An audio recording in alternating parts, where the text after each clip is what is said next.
Hello, wonderful friends. How's everybody doing out there today? It's Saturday. It's March 14th.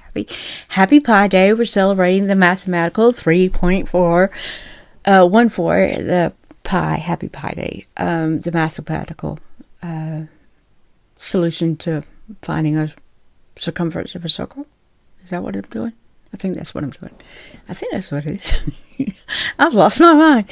It is a gorgeous day outside, but it's freezing in here. So if you see me kind of curling up and trying to stay warm, it's just really, really cold in this house. I don't think the weather knows what it wants to do. It's been cold the last couple of days. And then we've been sitting here wondering how to get the heater going because, we're not used to doing it. The spouse is usually the one that does it. And then we can't get the heater going. The house is cold inside. It's supposed to be 78 today. Later, it's all the way 72 now. So, but then Tuesday we're hitting another 45. It's going to be 45, the highest on Tuesday. I don't know. I'm giving up and I'm tired of it. I really am. I'm tired of the cold, but I'm not really ready for the summer, for like the draggy, hot summer days. But anyway, that is that. I hope you're having a wonderful weekend. I hope that you've had a wonderful work week, that everything has gone your way as far as that. And again, if it hasn't, then okay, we'll just start again and try again and do better or behave better or think about things a little bit better. And that is what I'm here for. I'm not here to drag you down. I don't like talking about depression in a bad way. I really try to help you. I'm not a professional anything. I'm not a stoic, as I read in this book. I'm not any kind of professional anything, really. I don't like for people to be depressed. I hate to think that somebody else suffers the affliction that I suffered for so long, and I did for 15 to 20 years. And I've only been in recovery. I say recovery, but by the way of the stoic and by way of clearing my thinking, clearing up my brain a little bit, and what I say is reorganizing my files. I've learned to think better and think clearer and find joy and peace in my life. And 20 to 15 years, this is laying in bed. This is not caring about what I wore. This is not wearing any makeup, which I'm not wearing makeup here on this channel right now, but I will, if I have to go somewhere. I don't see the point in wearing makeup if all I'm going to do is just clean the house. And that's all I do if I'm not on the video. Please like and subscribe, hit that notification bell, leave me comments just to let YouTube know that I've hit their algorithm, and I'd be so much happier if I could just reach more people and people could tune in and find some common ground with what I'm speaking of, and that they can also too be on a journey of a better mental health. I don't think I will ever be forever cured. I don't think I feel like it's an addiction, so to speak, though I'm not addicted to anything. I've never done drugs. I don't drink. I don't smoke. I don't do anything like that. I just feel like it's sort of an addiction. It's already been in my brain, and if I was to revert right now to the thinking I was, it's only because I thought I was comfortable thinking that way for 15 to 20 years. So it's kind of like a comfort zone right now. And I know that at any given moment, I could face depression again, and I don't want to. I'm really fighting hard with my brain, with the things I can control, with my own behavior, with my thinking process. I'm really fighting not being depressed again, not feeling that sad and not laying in bed and not thinking the worst of myself. And yes, I thought the worst of myself. Actually, I thought the very worst of myself. I thought I was like the worst person on this earth. I was not worth being here. I was not worthy of anyone. Nobody loved me, blah, blah, blah. We could go all in. I don't want to go there. It was just really a mess. So yes, I have been there. I do think the same thoughts that probably you do. I'm worthless. What am I even here for? You know what? It doesn't matter what I'm here for. I'm grateful I'm here. I think everybody does serve a purpose, and whether or not we know that purpose, it doesn't matter. We should be grateful to be here. I'm not a table. I'm not a piece of clothing. I don't hang up in a closet, and I'm not not moving, I can move freely, and I can breathe, and I can laugh, and I can sing.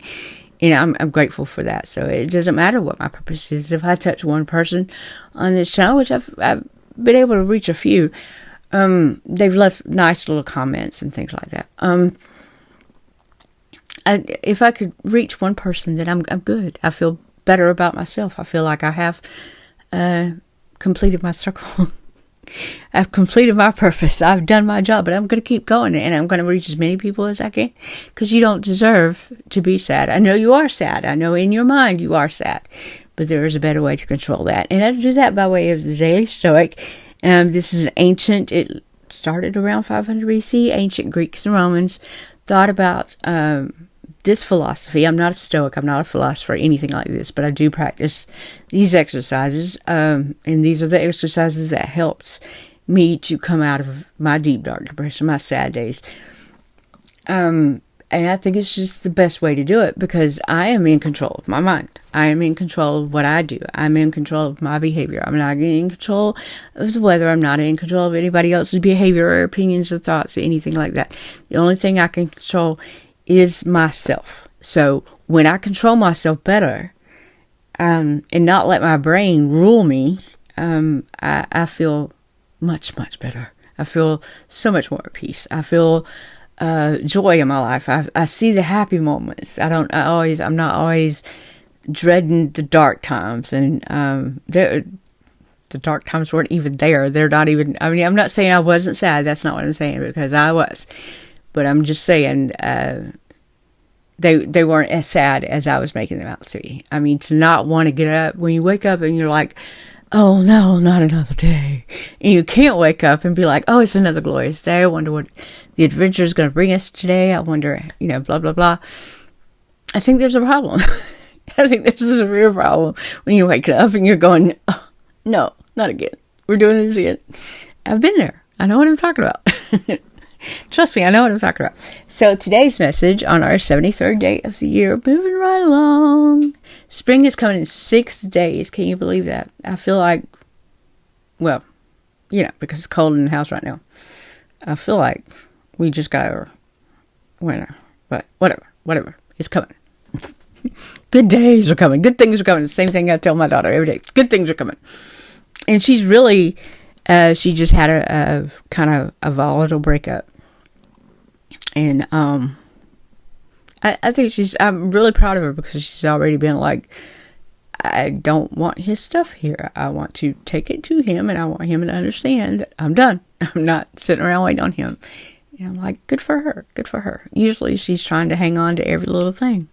And right now she's just, because I've been telling her the things that I talk to you guys about. She's, kind of understanding what I'm saying. So I'm very proud of her. Very happy for her. Okay. Zeno would also say, self-deception is our enemy. That's the title of today's lesson. Self-deception is our enemy. Now, this could be in a good way or a bad way, but this item only talks about the bad way. So, or the good way, like if you think too much of yourself, you'll see. Self-deception is our enemy. Zeno would also say that nothing is more hostile than a firm grasp on knowledge. Than self-deception. Self-deception, I can't. And his name, I can't even say it. It's spelled like Diogenes or Diogenes. But I want to say his name is Diogenes. I could be really wrong. I'm not Greek. I say this. But it's in the book, Lives of the Eminent Philosophers. Self-deception, delusions of grandeur, those aren't just annoying personality traits. Ego is more than just off-putting and obnoxious. Indeed, it's a sworn enemy of our ability to learn and grow.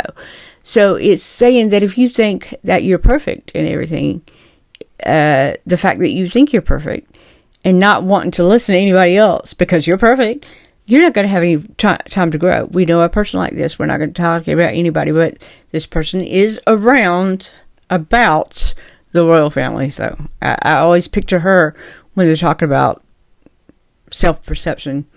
So here we go. As Epictetus said it, it's impossible for a person to begin to learn what he thinks he already knows. Think about that. What you think you already know is impossible to relearn unless your mind is open and you know that you're not perfect. Today, we will be enabled to improve and able to learn and able to earn respect of others if we think we're already perfect, a genius admired far and wide. She thinks this. She actually thinks this. Just saying. In this sense, ego and self-deception are the enemies of the things that we wish to have because we delude ourselves into believing that we already possess them. So we must meet ego with hostility and contempt for the insidious deploys against us, to keep it away, if only for 24 hours at a time. Okay. Now I say, like, if this also is true, if you think lowly of yourselves, because self-deception, you are much better. If you think lowly of yourself, trust me, I know, I used to think the worst of myself. I said that at the beginning of the video. Used to think so bad of myself. But my self-deception would not allow me to hear other people compliment me, even though they would. Even though people would try to tell me, you are so much better than you know. My brain just could not fathom that. My brain could not. So that is true for me thinking good about myself. Or take, for instance, I made a video the other day about a relative in the family where she thought her looks got her everywhere. She didn't have to work very hard at things. She thought, her looks, and she was better than everybody else. So she's not going to learn much of anything because she already thinks she already knows. So it's true both ways. But for right now, it's talking about thinking self-grandeur, when you're overly, when your ego is overly inflated. And that is, it is. If you go out in public and you go out and think you're like the best thing since popsicle sticks, I guess, you won't learn much from that. You're not open to the possibility of yourself being wrong, because nobody likes to think of themselves as being wrong, but trust me, you are. You can be wrong. There are a lot of ways to be wrong. So, we need to work with trying to, I would like to have a self-esteem, a balanced self-esteem, a healthy self-esteem. And that's kind of hard for me.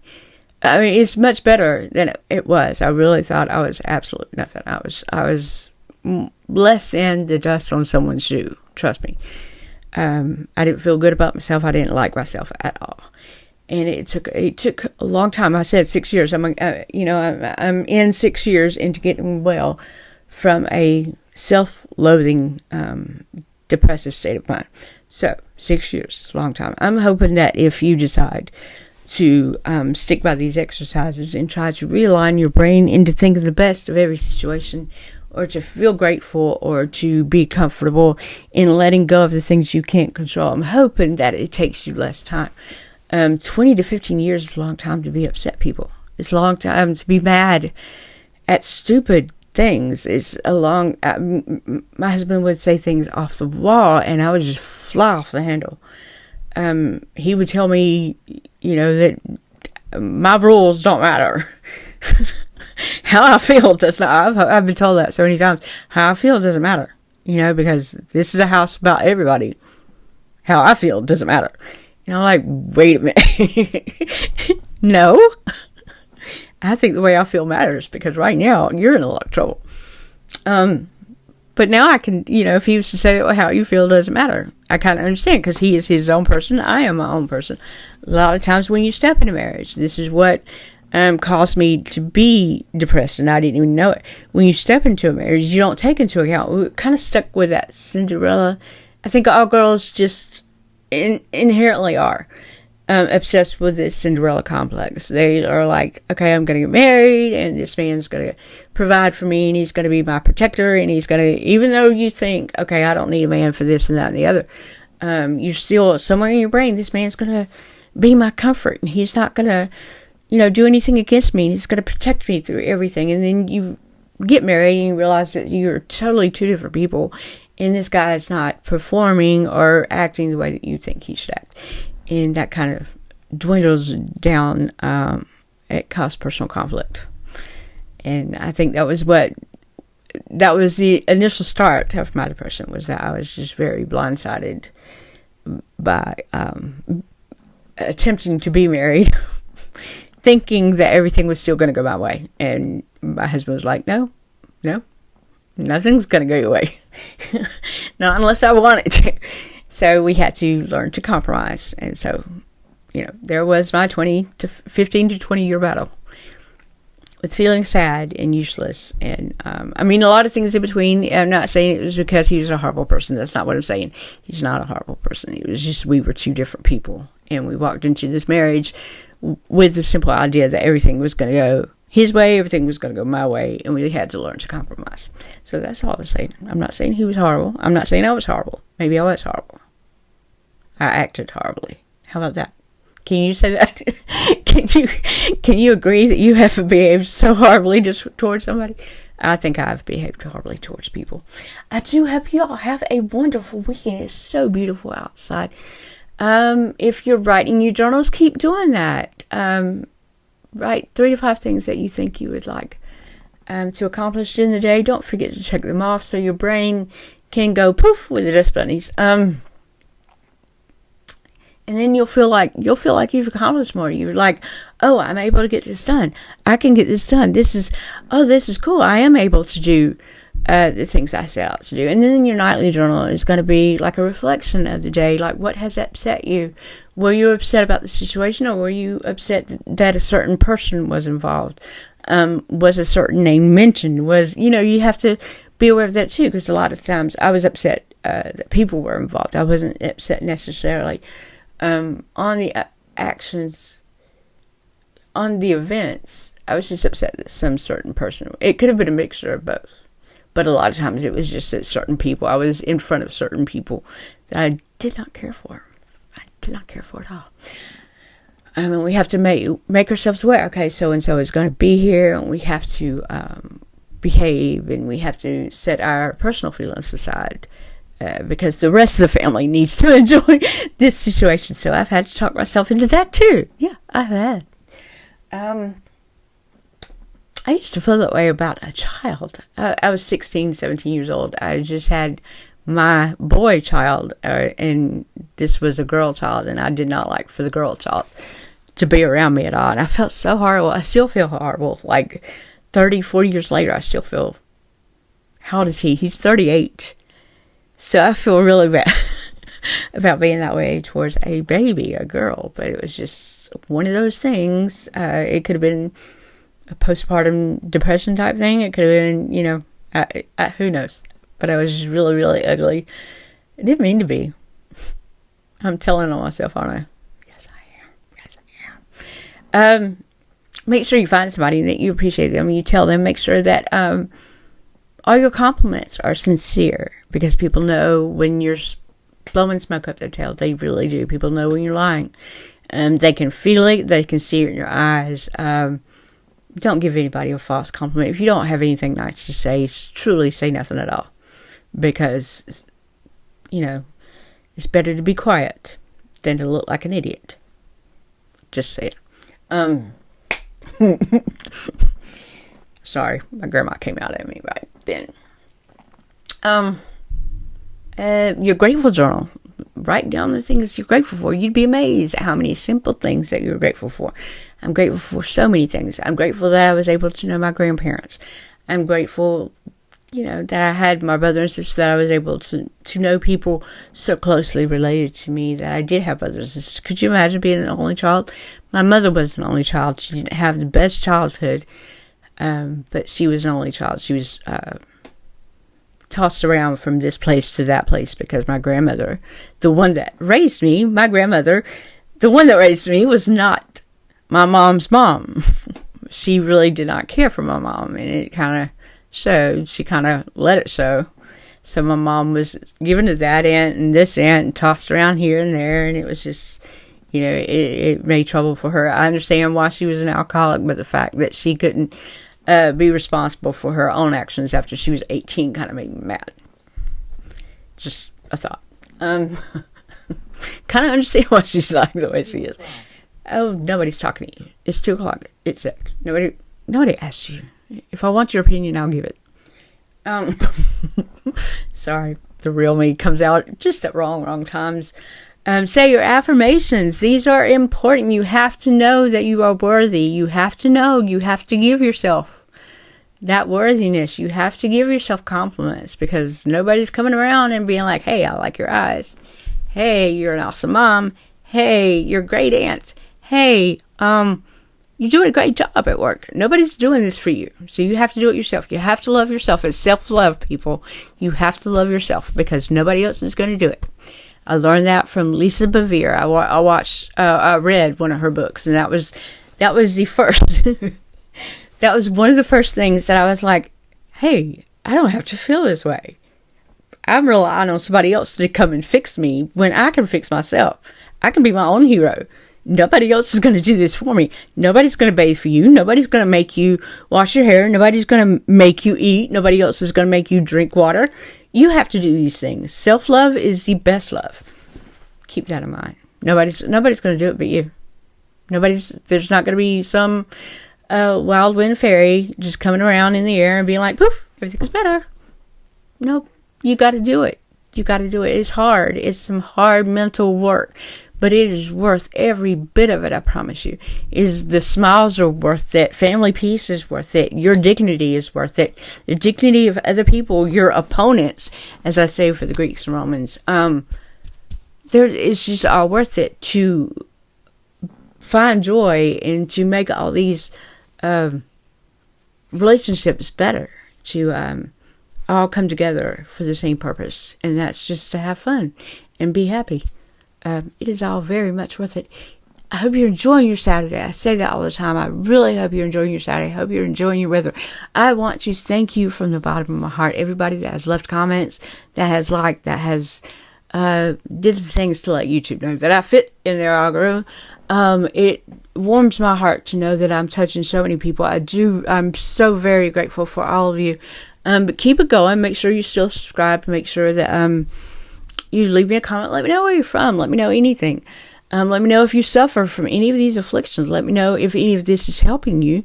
If you're taking my advice. If not, what else is working for you? Give our other viewers your own tips and tricks and how you can rearrange your mind into thinking better things. Just give us all a little hint. Let us know how else we can condition our brain to think better about ourselves.